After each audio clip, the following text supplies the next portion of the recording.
जय हिंद, मैं मनीष कुमार। आज हम क्लास 8 का सब्जेक्ट मैथ और इसमें चैप्टर नंबर 3 जो है, चैप्टर नंबर 3 का नाम क्या है? ज्यामितीय आकृतियों की समझ, अंडरस्टैंडिंग ऑफ ज्योमेट्रिकल शेप। यानी पहला टॉपिक इसमें हमको पढ़ना है बहुभुज के बारे में। किसके बारे में? बहुभुज। और बहुभुज पढ़ने से पहले हम थोड़ा आकृति के बारे में जानेंगे। किसके बारे में? आकृति। आकृति मतलब कि आकार, वो आकृति नहीं समझना। कौन आकृति?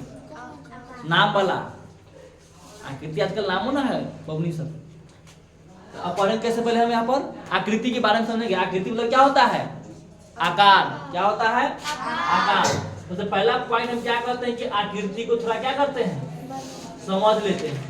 क्या आकृति होता क्या है सर? आकृति या आकार इसी को बोलते हैं। ठीक है, आकृति या आकार। अब समझेंगे कैसे सर आकृति क्या होता है, आकार क्या होता है। मान लीजिए हम लोगों ने अक्सर देखिएगा कहीं बैठे हुए कलम लेकर के, कॉपी लेकर के, पेंसिल लेकर बैठे हुए रहते हैं, तो देखिएगा कभी ऐसे रेखा खींच लेते हैं, नहीं खींच लेते हैं। कभी टेढ़ टाढ़ ऐसे ऐसे खींच लेते हैं, नहीं खींच लेते हैं। कभी मन किया तो बंद आकृति बनाने का मन किया तो ऐसे बना लेते हैं। आप लोग खेलते भी होंगे, थोड़ा थोड़ा कहीं देखिएगा आकृति बना लेते होंगे। कभी आप खेलते तो बूंद बना लेते, ऐसे वाला बना लेते होंगे। कभी कभी नहीं खेलते, घर बनाते हैं। कभी बंद आकृति ऐसे बना लेते हैं, बनाते कि नहीं बनाते हैं। लेकिन कभी कभी आप ऐसे ही बना लेते हैं, ऐसे। ये भी आकृति ही है, आकार ही है, नहीं बना लेते हैं। कभी आप ऐसे बना लेते हैं। ये सब क्या है? आकृति है। क्या है? आकृति है, यानी कि आकार है। इसको समझना है हमको। देखो ये एक जो है कैसी आकृति है? तो सरल आकृति है, सिंपल स्ट्रक्चर है। क्या है? सिंपल स्ट्रक्चर है, सरल आकृति है। सरल आकृति मतलब कि इसे हम कैसे भी करके बना दे तो यह आकृति के रूप में आएगा। लेकिन ध्यान देना है, ये सिंपल आकृति कैसा है? जिसमें ये एक बंद आकृति, एक ये है, एक ये बंद आकृति है और ये बंद आकृति है। कोई दिक्कत?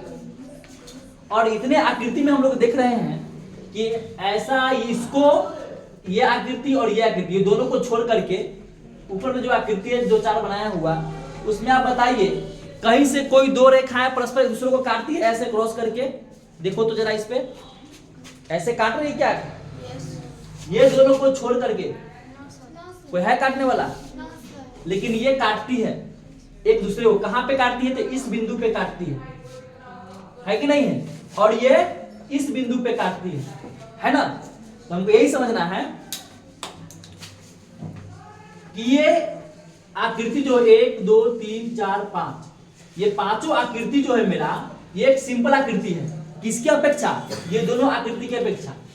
ये दोनों आकृति जो है, इस आकृति थोड़ा डिफिकल्ट है क्योंकि ये दूसरे को बिंदु पे काट रही है, ये भी काट रही है।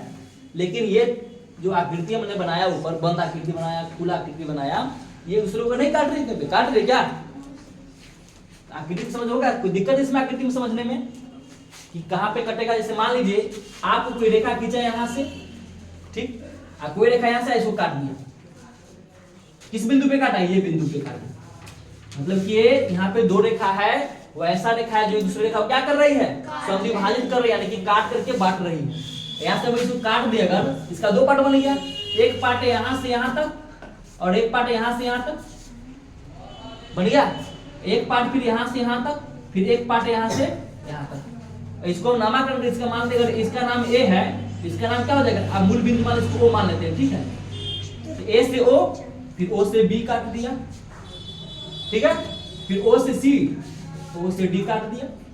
यहाँ कि हम मेरे पास था एक आकृति, दूसरे एक रेखा आया, सरल रेखा, इसको क्या कर दिया? डिवाइड कर दिया।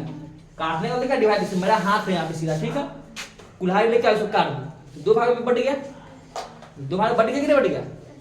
तो वही बात है ना, यहाँ पे खड़ा था पहले से, कोई ऐसे क्रॉस कर गया, क्रॉस करने वाला क्या हुआ? काट दिया। जिस बिंदु पे काटा उस बिंदु का नाम हम ओ डाल दिए। क्या डाल दिए? ओ। और सबका हम नामकरण कर दिए, तो ए ओ, ओ बी, ओ डी, ओ सी, है कि नहीं है? ये आकृति से थोड़ा डिफिकल्ट है क्योंकि ये सिंपल आकृति है, सिंपल डायग्राम है, और ये थोड़ा इससे डिफिकल्ट डायग्राम है। अंडरस्टैंड? अंडरस्टैंड? क्या दिक्कत है बोलो। बोले अंडरस्टैंड तो बोलती है नहीं। ठीक है, सुनो करो।